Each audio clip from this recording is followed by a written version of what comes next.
it shows our dependence to Him. Kumingon tag, it shows our dependence to Him. Imuhang pagsalig ba, nakadepende na diya sa Ginoo. Dili na sa kay Ria. Dili na sa Turko. Dili na sa credit card. Pareha ni Jai og ni Dexter na may credit card ni. Dili na diya makadepende. Ha? Kay labaw pa diha ang Ginoo. Pag doon na kay pag persistent ka sa imong prayer sa Ginoo, nagadepended ka na sa Ginoo, depende ka na diha sa Ginoo. Nagasandig, nagarely ka na diha sa Ginoo. Gingon pa in Psalms 16 verse 8, I keep my eyes on the Lord. With Him at my right hand, I will not be shaken. Kay bisa pag-unsay mahitabo sa imuha, because kay nakadepende ka diha sa Ginoo, dili ka matayog, dili ka maunsa, walay mahitabo sa imuha. In Isaiah chapter 60 verse 22, the least of you will become 1,000, the smallest a mighty nation. I am the Lord, and in its time I will do this swiftly. Tanawa? The least of you will become 1,000, the smallest a mighty nation, because you're dependent to Him. Tanawang Israel.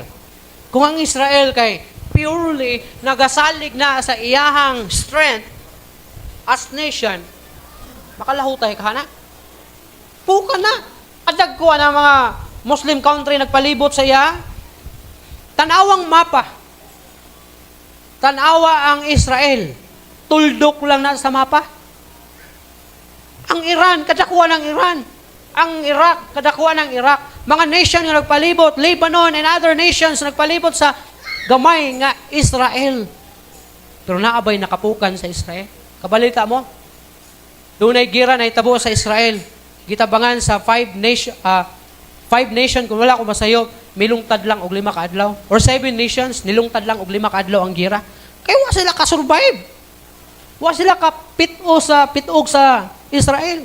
And even si John, katong preacher sa Amerika, ingon niya, nga ang Israel, walay makapukan, walay bisan kinsa na nasod, makapukan, makapildi sa Israel. Not even Russia, not even China, and not even America. Ingon pa niya. Why? Because kung makig-away ka sa Israel, nakig-away ka sa Ginoo. And we know, walay bisan kinsa nga nakapildi sa Ginoo. Ay, imagine. Inaanata kung lalom atong relationship sa Ginoo. Dili ka basta-basta mapukan. Gamay lang na balatian, mapukan na ka, mangluod na ka sa Ginoo. Nagkapitos lang imong kinabuhi, di na ka mangalagad sa Ginoo, kay pitos na ang imong kinabuhi. Dili ka basta-basta mapukan. Wa gani mapukan si Job, nga gikuha ng tanan sa iya, kulang pa gyud, gipadalhan pa gyud sa balatian. Wa gani siya motalikod sa Ginoo. It brings honor and glory to God. Mo day ni. Gutom na siguro ka. Pag mulalom or pag malahutayon ka sa imuhang pagka may nampon sa Ginoo, o sa mahatag nimo sa iya, it brings honor and glory to God.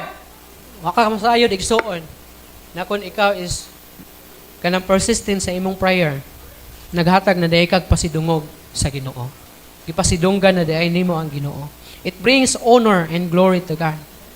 In Isaiah chapter 25 verse 1, Lord, you are my God. I will exalt you and praise your name. For in perfect faithfulness you have done wonderful things planned long ago.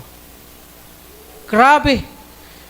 Kung ikaw is persistent sa imong prayer diya sa Ginoo, ingon ni Propeta Jeremiah, you are my God, and I will exalt you and praise your name. For in perfect faithfulness you have done wonderful things, and things planned long ago. So kung ikaw is persistent sa imong prayer sa Ginoo, sa may tabo, mapasidunggan nimo ang Ginoo. You bring honor to God. Persistent prayer positions us to experience God's best.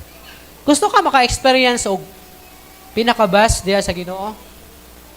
I believe kita na mga tao, especially Christian, we long for that, to experience the best diya sa Ginoo.